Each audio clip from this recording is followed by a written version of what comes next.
नमस्कार दोस्तों। आज मैं आप सभी के समक्ष ग्यारस माता की कहानी प्रस्तुत कर रही हूँ। आइए शुरू करते हैं। एक बार एक राजा की दो बेटियां थी। छोटी बेटी एकादशी माता का व्रत किया करती थी। हर कोई छोटी बेटी की ही प्रशंसा करता था और बड़ी बहन छोटी बहन से ईर्ष्या करती थी। एक बार पड़ोसी राजा का बेटा बड़ी बेटी को देखने आया, लेकिन उसे बड़ी की जगह छोटी बेटी पसंद आ गई। राजा की बड़ी बेटी अब छोटी बहन से और भी अधिक ईर्ष्या करने लगी। इस ईर्ष्या के चलते वह तरह तरह से अपनी बहन को मारने की कोशिश किया करती थी। एक बार वह लड्डू में जहर मिलाकर अपनी छोटी बहन को खिलाने की कोशिश करती है और एक बार मटके में जहरीला सांप रखकर अपनी छोटी बहन के कमरे में रख देती है। एक बार वह अपनी छोटी बहन को पनघट पर पानी भरने के लिए ले जाती है और धोखे से कुएं में धक्का दे देती है, पर हर बार ग्यारस माता उसे बचा लेती है क्योंकि वह ग्यारस माता की परम भक्त थी। बड़ी बहन बहुत परेशान हो गई कि यह तो किसी भी तरह नहीं मरती। एक दिन वह अपनी छोटी बहन से बोली, मेरी प्यारी बहन, भगवान ने हम सब की मृत्यु किसी ना किसी तरह से लिखी हुई है, पर क्या तुम्हें पता है कि तुम्हारी मृत्यु कैसे होगी? छोटी बहन बहुत सीधी थी।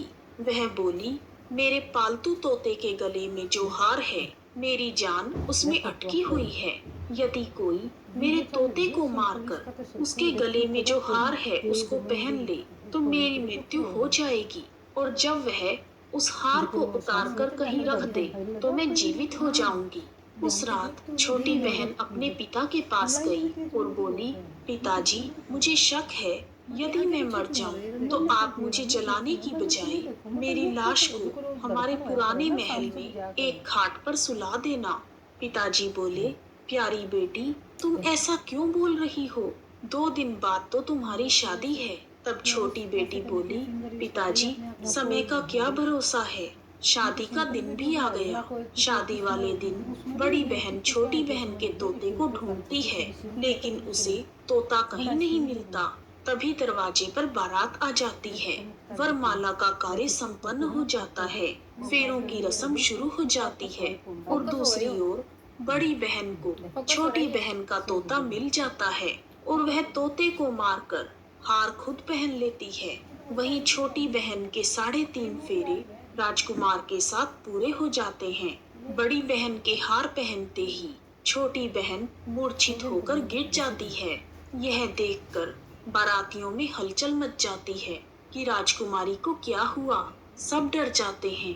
तब राजा हकीम को बुलवाते हैं। छोटी राजकुमारी को महल में ले जाकर लिटा दिया जाता है। वेद हकीम राजा से कहते हैं कि हमने यह पहली बार देखा है कि राजकुमारी ना तो मरी है और ना ही जीवित है। यह तो एक जिंदा लाश के समान है। हकीम की बात सुनकर राजा परेशान हो जाते हैं।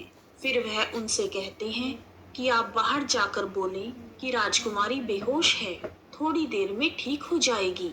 यदि आप ऐसा नहीं करोगे तो मैं आपको मृत्यु दंड दूंगा। हकीम राजा के कहे अनुसार बाहर जाकर ऐसा ही बोल देते हैं। तभी बड़ी बेटी वहां आ जाती है और अपने पिताजी से कहती है, पिताजी, मुझे छोटी बहन के मरने का बहुत दुख है और उससे भी ज्यादा दुख इस बात का है कि बारात के वापस चले जाने से आपकी बहुत बदनामी होगी। आप मेरी शादी राजकुमार के साथ करवा दो, इससे बारात वापस नहीं जाएगी और आपकी इज्जत भी रह जाएगी। राजा को अपनी बड़ी बेटी की बात सही लगी। फिर बड़ी बेटी को छोटी बेटी के कपड़े पहनाकर फेरों में बिठा दिया जाता है, परंतु राजकुमार मना कर देते हैं कि यह मेरी पत्नी नहीं है।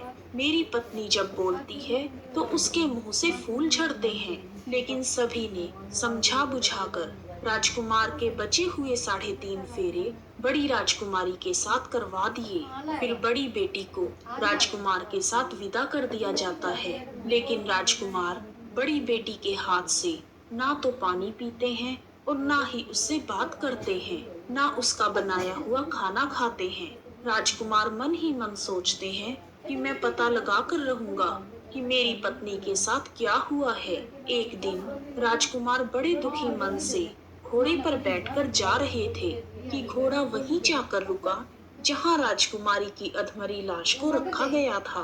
राजकुमार ने घोड़े को आगे चलाने की बहुत कोशिश की, लेकिन घोड़ा चलने को तैयार नहीं हुआ।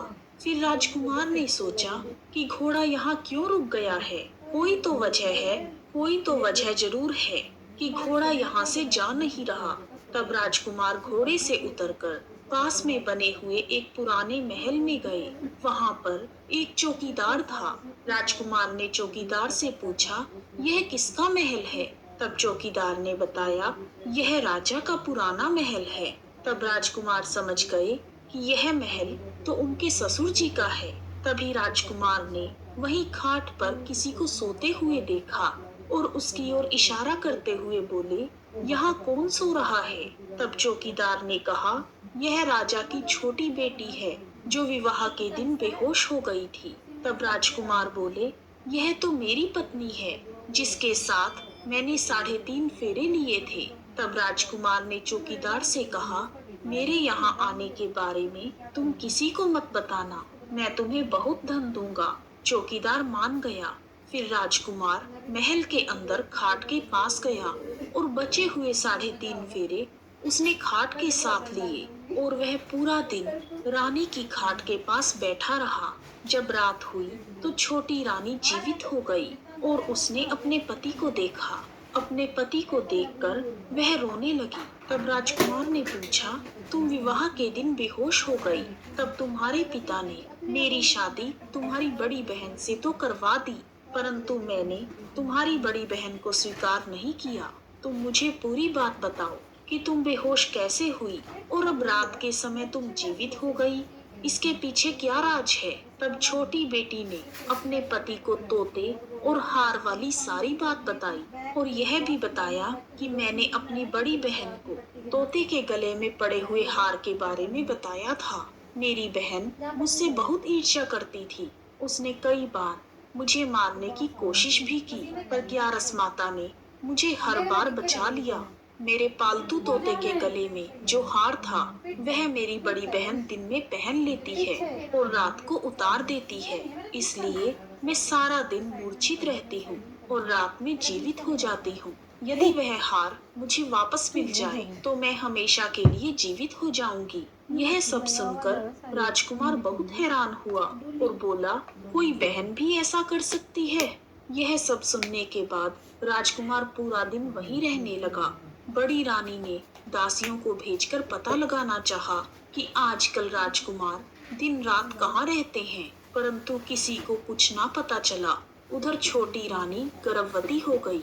एक दिन छोटी रानी ने राजकुमार से कहा, मुझे चाहे बेटा हो या बेटी हो, पर वह रात में ही हो, दिन में तो मैं मूर्छित रहती हूँ। एक दिन राजकुमार को किसी काम से बाहर जाना पड़ा। उसी दिन राजकुमारी को प्रसव पीड़ा हो गई। उसने ग्यारस माता को याद किया। तब स्वयं ग्यारस माता ने आकर उसका प्रसव किया। राजकुमारी ने एक सुंदर पुत्र को जन्म दिया। तभी वहां पर राजकुमार आ गए। राजकुमार ने भी ग्यारस माता के दर्शन किए।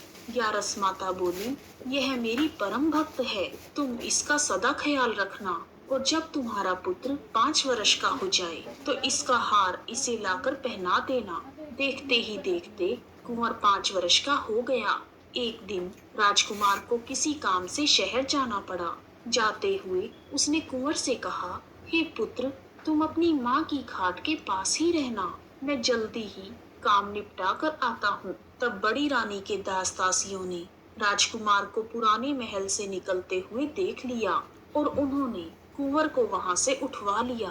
फिर कुंवर के 2 टुकड़े कर दिए। एक टुकड़ा उन्होंने चक्की के नीचे और दूसरा टुकड़ा अपने पलंग के नीचे रख लिया। छोटी रानी कुंवर को वहां ना देखकर ग्यारस माता को याद करती है और ग्यारस माता भिखारिन के रूप में बड़ी रानी के महल में जाती हैं। तब बड़ी रानी अपनी दासियों को भिक्षा देने के लिए भेज देती है, परंतु ग्यारस माता कहती है, मैं तो तुम्हारी रानी के हाथ से ही भिक्षा लूंगी। दासियां यह बात बताने जब बड़ी रानी के पास जाती हैं, तब ग्यारस माता बिल्ली के रूप में महल के अंदर आ जाती हैं और कुंवर के टुकड़ों को जोड़कर उनमें प्राणों का संचार कर देती हैं। फिर वह कुंवर को लेकर पुराने महल चली जाती हैं। छोटी रानी अपने पुत्र